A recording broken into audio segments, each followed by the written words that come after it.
KMIR Sports. From the Legal Docs by Me Sports Desk, here's Julie Bueller. Welcome back. The Coachella Valley Mighty Arabs football team, it's off to a hot start. They're undefeated, the stands are packed at home and away games, and out of some 500 football teams in the entire state, they're the 5th ranked offense. So what's their secret? Well, we headed down to Coachella to find out. At 4-0, the Mighty Arabs are the only unbeaten team in the Valley. But it was only a few years ago that Coachella Valley High School might only win 4 games all season. It's a record-breaking year, making history. We're changing the name of Coachella football.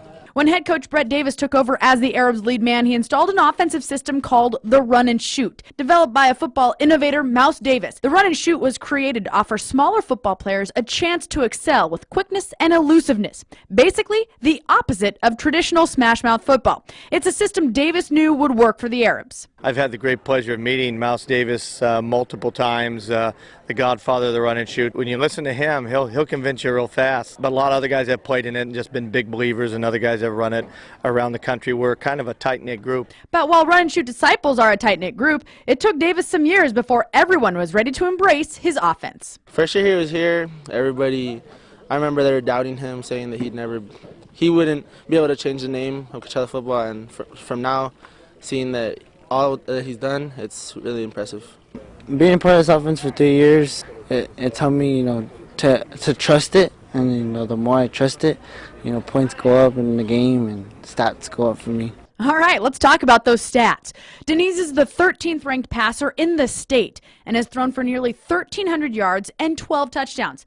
But he has yet to throw an interception. Oh, and then there's senior Romeo Martinez. Formerly an offensive lineman, Coach Davis gave him the ball and sent him running. Well, he's currently the 7th ranked running back in the state, averaging more than 200 yards a game, and at 210 pounds, he has the size to keep the Arabs rolling.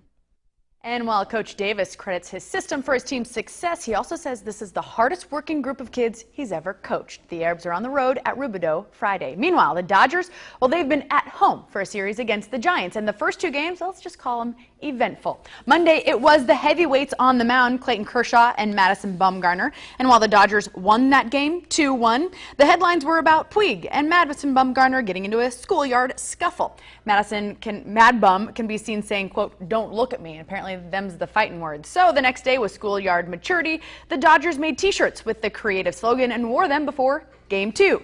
But that backfired. The Giants won 2-0. However, tonight, looking to edge closer to clinching the NL West, Puig is back in the headlines, this time for all the right reasons. That you saw right there, a 3-run home run on the way to a 5-run first inning for the Dodgers. That'd be all they needed. Puig also dazzled defensively with an amazing catch. See you here, as you can see. And Dodgers get the 9-3 win. They are now closer, and with Puig contributing, yeah, Gino, he had an definitely amazing looking throw to get tonight, the NL amazing West. catch. He had 2 balls that he hit really well, just happened to be at somebody. And Dodger fan, he looked maybe? great. Little no, it was. I'm listening to Vinny. You have to. I'm listening to We've Vinny. got 10 games left, by the way, and it's looking more like the Dodgers are going to get that West. Yeah, magic number 5 now. All right, we'll be right back. Closed